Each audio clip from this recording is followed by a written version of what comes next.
Hey guys, how's it going? Welcome back. We have the Yukon gear, two-bladed folding knife. Woohoo!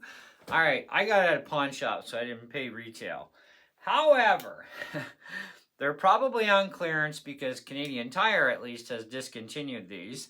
Normally they're 30 bucks, so $29.99 Canadian at Canadian Tire. So a few Canadian Tire stores, maybe a lot of them. We have a big country in Canada, therefore we have a pile of Canadian Tire stores. So if after seeing this review you want to buy one, you might get it for 10, 15, 20 bucks clearance price. Unless they're still trying to pull teeth and get 30, but usually when they discontinue something and they still have stock, all the stores go into clearance mode, so they really reduce the price. Kind of like that $90 True Glow bow rest that I bought for like, what was it, 30 bucks, something like that. It was cheap, right? It's like, yeah, I'll pay that, but I ain't gonna pay 90 bucks for that piece of plastic. Anyways, so I do have some info for you, at least on the knife, because they still have it up on the website. They do still have other Yukon gear knives, though, by the way, so if this doesn't tickle your fancy, maybe something else they have might. However, this is nylon glass filled handle, okay, tactical knife with two different blades. It would be nice if they told us what the hell the one blade was for, but anyway, features a durable 420HC steel black coated blade, lightweight contour GFN handle for secure and comfortable grip, liner lock mechanism for easy opening and closing, folds down to 4.5 inches when it's closed. Each blade is 3 1/3 inch long, or 8.5 centimeters for the metric people. Blade thickness. The spine is where the thickness lies. The main part of the spine is 2.3 millimeters thick. Do your own translation to SAE for the Americans, okay? It does come sharp, okay? I will give it that. Now, I got it from a pawn shop, like I said, and it is an absolutely impeccable brand new condition. So whoever parted their ways with it probably didn't even use it for anything. The only real complaint I saw for reviews on Canadian Tire's website on this was a guy crabbed that there was no belt clip, okay? Like you find these belt clips on a lot of knives. Now, for the right-handed world, though it is a right-handed world mostly, well, you guys are going to have to deal with some agonizing pain when it comes to your folding knives that have belt clips, because that comes right across this part of your hand and digs in. So when you're putting a lot of pressure into a knife, that's going to dig. But for us lefties, we rule because our finger goes into here, naturally seats in there, and we don't have to worry about any of that garbage. So, but I still don't like belt clips. It's not my thing, okay? Now, for those of you who are not aware of what liner locks are, okay? Basically, it's a spring plate, okay? And so when you go to open the knife up all the way, you'll hear a click sound. And that mechanism will automatically move into position and prevents the blade from closing on your hand, okay? So, very handy. To close it, you must put your finger on the knurled end, like a thumb or something, and push to the left, start to close, and then finish your closing process. Now, other than Wolverine's claw, which would be a single, I honestly, and you guys know I'm honest, I can't tell you what the frig you would use this kind of a curvature of a blade for on a pocket knife, or let alone on any knife, but sure, okay. It's there. You could cut stuff with it on the curve, if you know what I mean. Let's cut on the curve. That might be handy for something like that. A little bit more handier than a more straighter type of edge. Other than that, I have no idea, because they don't even tell us. They just say two different blades. Like, come on, explain the blade. Most other knife companies do, but this is Canadian Tire, so what do you want? The quality build on this is extremely good for 30 bucks. I'm very impressed myself, okay? So, but I saw this and I'm like, I gotta have that, you know? And it's like, especially, this is a nice blade, but it has two, and that's cool, right? And it's tactical styling, black, it's nice, it's you could have them both open, and I don't know. I wouldn't suggest getting into a fight with a bear with it. I mean, it wouldn't probably do you much justice. But anyways, it's a good utilitarian knife. So, I mean, if you're cutting up cardboard boxes or opening boxes, you want to do some little bit of whittling, that sort of thing. I mean, great for camping too. But even just as an everyday carry pocket knife for general utility stuff, it's a good knife. Now, I will give you one caution and warning though. The vast majority of knives out on the market, especially those that are well under $300, are generally 400 series steel. Now there comes a price you pay with 400 series steel. It's not that it's a majorly bad thing, don't freak out yet. But you will be sharpening it a lot. And you gotta watch how sharp you do go with it, or you create too fine of an edge that just folds over on you. Or it'll create little gouges and spots as you're trying to sharpen, and like little nicks, right? Because it's going to nick easier the more finer you try and tune that edge. Now, the one problem I did find with sharpening this one up, because I wanted to sharpen it more because it really didn't want to cut paper very well. This is a royal pain. You cannot sharpen this angle on a sharpening stone. It doesn't want to do it, okay?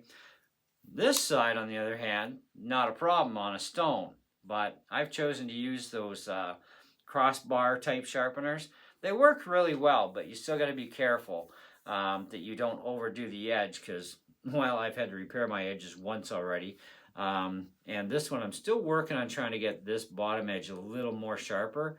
But otherwise, I think it's okay. But let's do a paper test for you anyways, because somebody's going to want, whoa, let's see what it can do. Okay.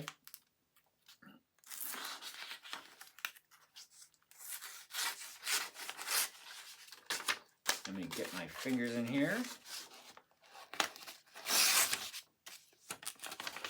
Now it does have a little nick there, so I still got some tweaking to do.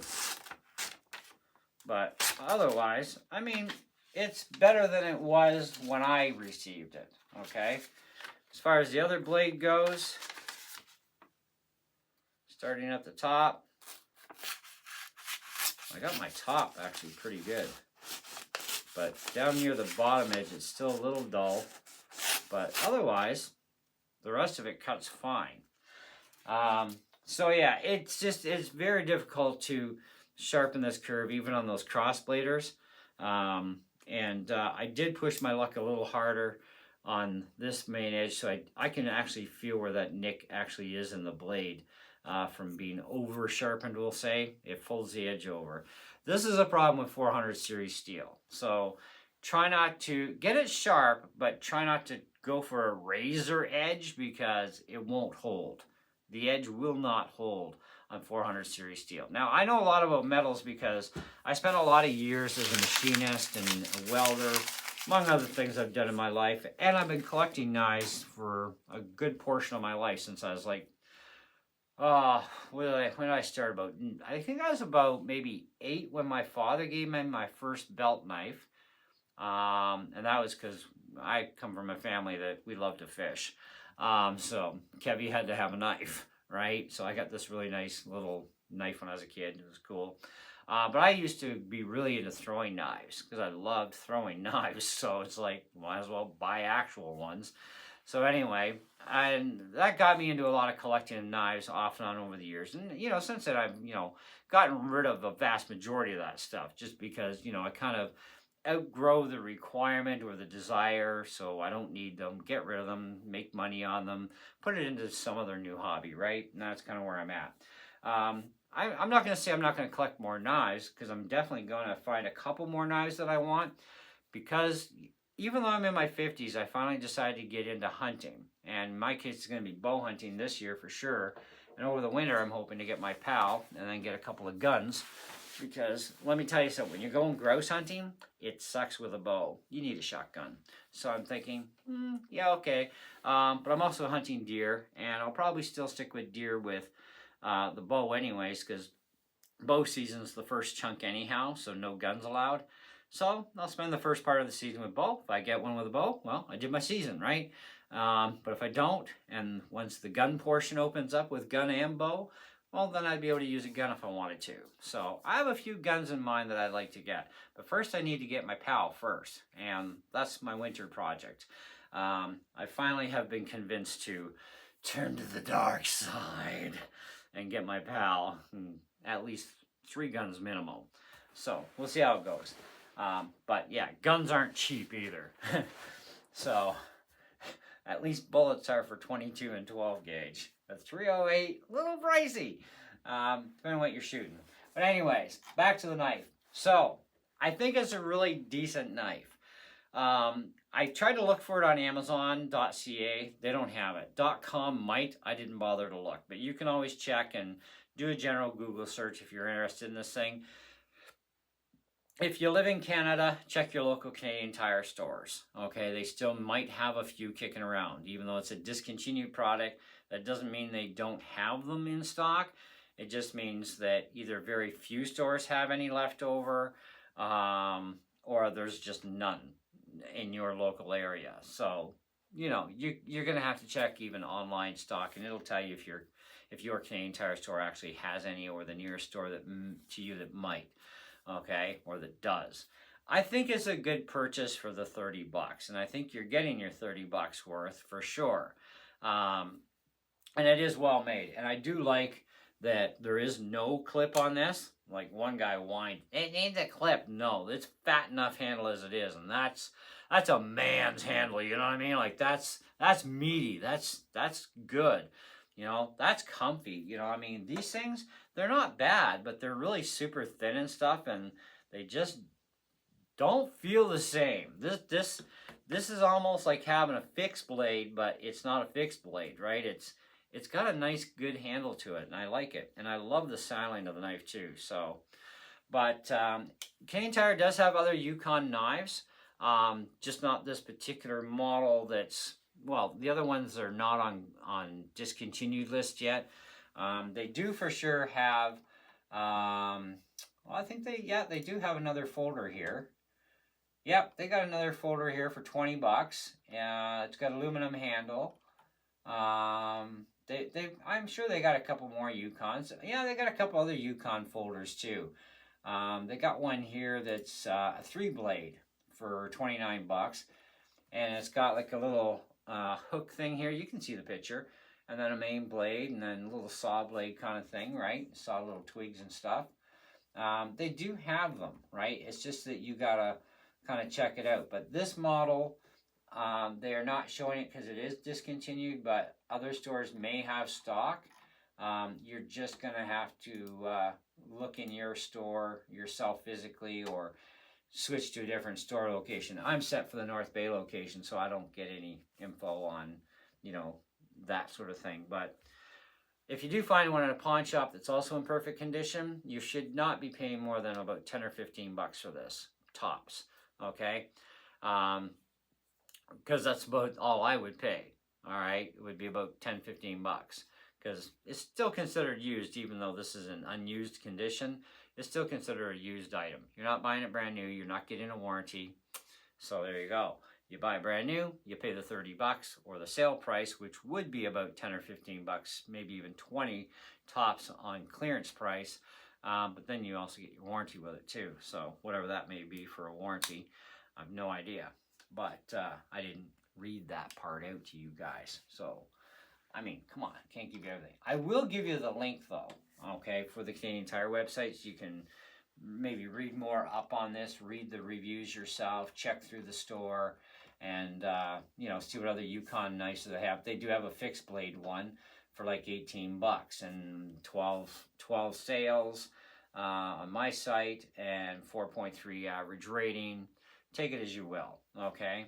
But I like this knife, and I would recommend it, given that you understand all the ins and outs. And with any knife that has 400 series steel, you're going to have the same thing with the edge holding thing with 400 series steel. That's all there is to it. You can't escape that part. But otherwise, it is a really decent knife for the money. So Thanks for watching. Hope you enjoyed the video, and we'll definitely be sure to catch you guys on the next one, okay? See ya.